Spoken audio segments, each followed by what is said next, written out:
हरे Krishna. Happy Ekadashi. तो कल शाम का समय था। ओके, मैं बाज़ार से फूल लाई और मैं अपने छोटे गोपाल के लिए छोटा सा माला तैयार करने के लिए मैं यहाँ पे तैयारियाँ शुरू कर दी। ठीक है, तो यहाँ पे बैठने के लिए मैंने सारी चीज़ें रख दी, प्लेट रख दी, क्योंकि गोपाल के लिए छोटा सा माला। एक्चुअली मुझे पता नहीं था कि मैं छोटा सा ही माला बनाऊंगी, मुझे लगा कि मैं बहुत बड़ा बनाऊंगी। तो ये काल का समय था, शाम के टाइम पे, रात 8 बजे, मतलब शाम 8 बजे शाम को। फिर आज का जो एकादशी का व्रत पालन करना ही है, तो मुझे लगा आज के दिन जब मैं एकादशी का व्रत पालन करूंगी और मैं भगवान जी को सुबह उठा के नहला के धुला के मैं जब पूजा में बैठूंगी तो छोटा सा माला मैं अपने गोपाल को पहनाऊंगी और गिफ्ट दूंगी। ठीक है, तो गोपाल जी ऐसे नहीं देखते छोटा बड़ा कौन है। तो ये छोटा सा माला अभी जो दिखाई दे रही प्लेट में मैंने ही बनाई थी, गोपाल काल बनाई थी। तो अभी मैं शुरू कर रही हूँ। यहाँ पे मैं ढूंढ रही थी धागा और सुई, तो मैंने ढूंढ निकाला। हालांकि हम इसको ज़्यादा यूज़ नहीं करते, लेकिन हाँ माला बनानी है तो इसकी ज़रूरत होती है, तो मैंने पिरो दिया अंदर। फिर मैं बैठ गई नीचे माला बनाने के लिए। अब ऐसे में एक एक फूल को पिरोती गई।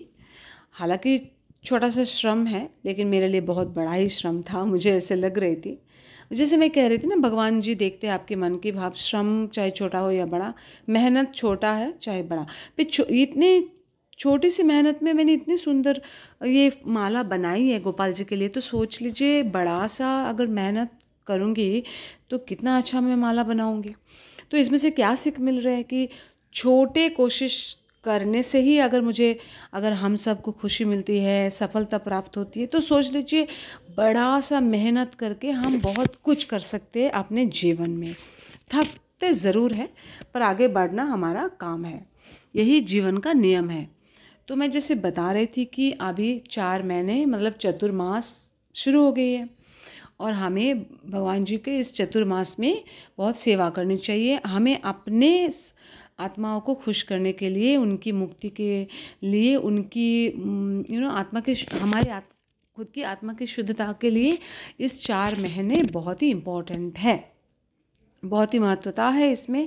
क्योंकि इस अभी रेनी सीजन है, बारिश का दिन है, और बारिश के दिन में कहा जाता है कि जो जो जो जो गुरुज होते हैं, पंडित होते हैं, जो एक्चुअली यूजुअली माइग्रेट होते हैं ना, एक जगह से दूसरे जगह में जाकर भगवान की कथा सुनाते हैं। पर ये 4 महीने हैं, बारिश के दिन है, तो जो गुरुज होते हैं, पंडित विद्वान लोग होते हैं, भगवान जी का सेवक जो होते हैं डायरेक्टली, वो एक ही जगह में बैठकर बहुत भगवान की ओर चिंतन मंथन में बैठ जाते हैं।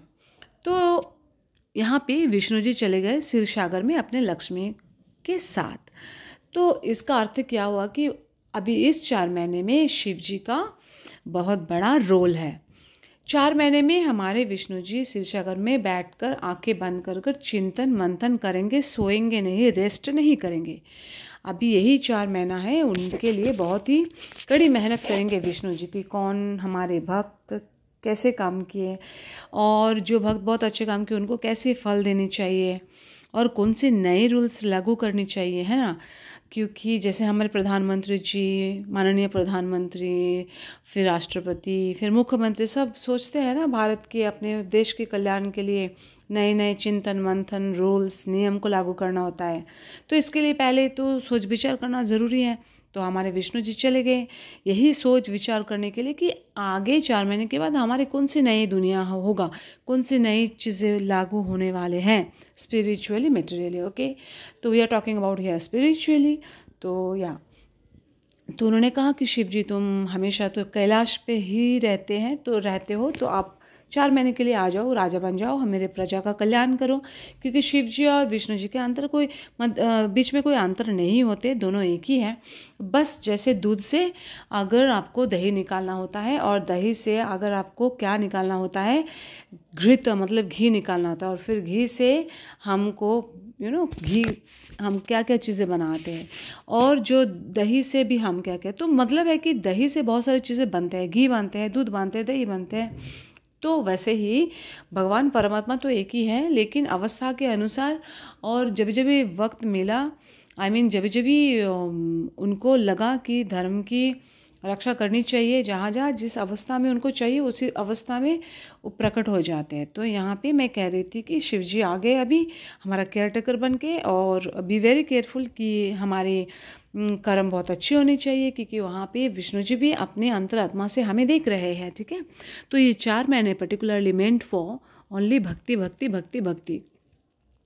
ओके, सो देव शयनी, फिर देव उत्थान एकादशी में ही भगवान उठेंगे। तो इस 4 महीने में हम भगवान जी का बहुत ही ध्यान रखेंगे, भक्ति करेंगे, अपने सोल अपने आत्माओं का बहुत ख्याल रखेंगे, क्योंकि उनको तो हमारे ही तो हक है ना, हमें ही तो अपने आत्मा का मुक्ति, मतलब हम मुक्ति नहीं दे सकते, लेकिन मुक्ति दिलवाने के लिए हमें तो भजन कीर्तन करनी चाहिए। तो आध्यात्मिक रास्ता को तो अपनाना चाहिए, है ना। तो यहाँ पे मैं बहुत खुश हूँ, छोटा सा माला बन चुके हैं पहले ही, और फिर आज एकादशी है तो मैं इसी माला को भगवान जी को तोहफे में, गिफ्ट में, मतलब मैं उनको प्रदान करूँगी, उनको सजाऊँगी। तो वही कह रही थी ना कि 4 महीना है, चतुर्मास में आप परिवार के साथ, पूरे परिवार के साथ संडे संडे चले जाइए मंदिर में, क्योंकि सब व्यस्त है कामकाज में, ऑफिस होते हैं, हमें जाना पड़ता है। जब भी कभी कभी बहाना लेकर भी मंडे चले जाइए, मंडे को जाना, शिव जी के साथ दर्शन मिलकर आइए, दर्शन लेकर आइए। बहुत सारे अच्छे अच्छे टेम्पल्स होते हैं, हमारे मंदिर होते हैं बहुत पुराने, 5,500 पुराने मंदिर भी हमारे आसपास होते हैं। मैं अगले वीडियो में भी मैं उसे शेयर करूँगी। तो मैंने ये तैयारी आज का एकादशी का जो माला वाला का तैयारी मैंने काली कर चुकी थी।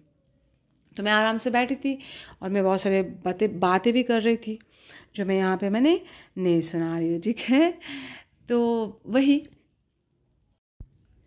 फिर मैंने सोच लिया था कि आज मैं जाऊँगी, मतलब एकादशी के दिन, देवशयनी एकादशी के दिन मैं अपने हस्बैंड के साथ चली गई थी मंदिर में। वहाँ पे भी बहुत सारा मैं गौ सेवा की, जो अगले वीडियो में मैं ज़रूर दिखाऊंगी।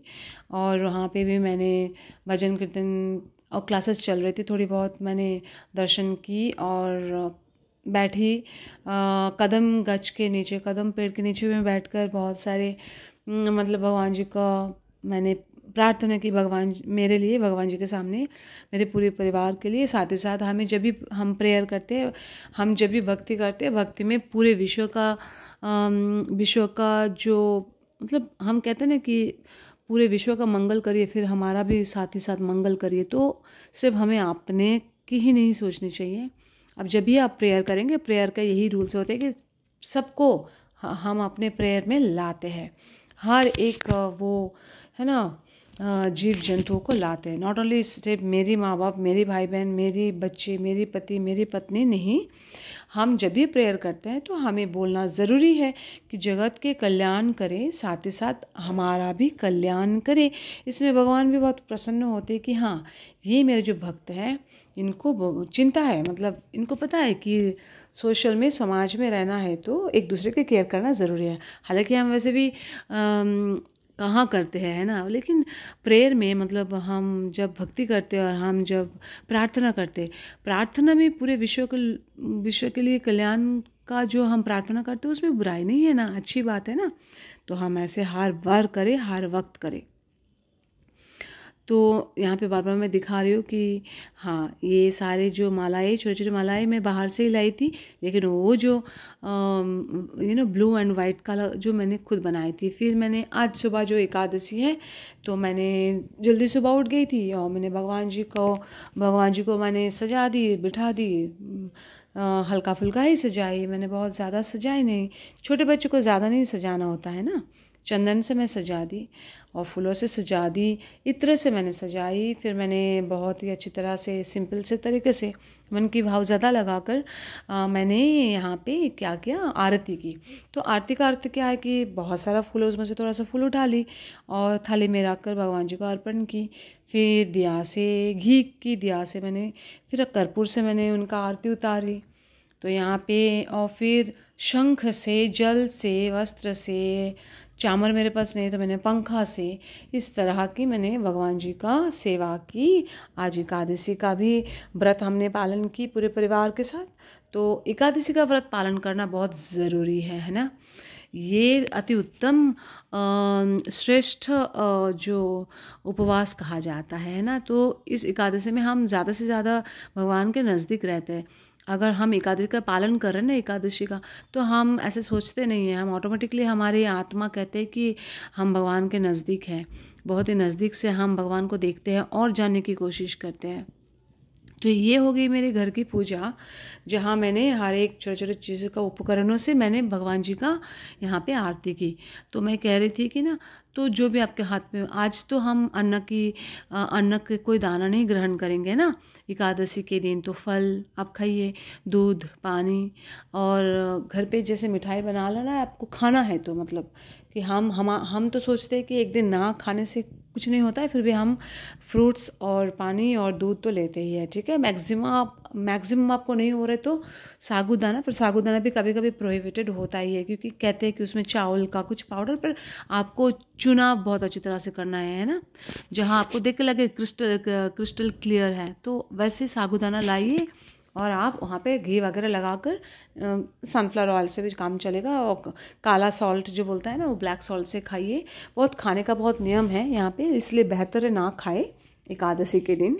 आप चाहिए तो मंदिर जाइए, जो प्रसाद दे रहे वहीं पे ग्रहण करके आ जाइए, क्योंकि वहाँ का बहुत ही प्रॉपर तरीके से बनाया जाता है। पर हाँ, अन्न का दाना आप नहीं ग्रहण करेंगे, कोई भी दाल, दाना, ऐसे बहुत सारे चीज़ जो it's very much prohibited, very strictly prohibited. You should not have that kind of food. जो किसी को पता नहीं है वो ना करे, पूछ कर करे। लेकिन एकादशी सर्वश्रेष्ठ उपवास में कहा जाता है, भगवान का अति प्रिय है, विष्णु की अति प्रिय है। तो अगर सच में अगर भगवान विष्णु का जो प्रिय है, भगवान का जो प्रिय है, अगर हम वो करने की कोशिश करें, कितनी बड़ी बात है ना। तो हरि बोल, आज के लिए इतना ही। हरे कृष्णा।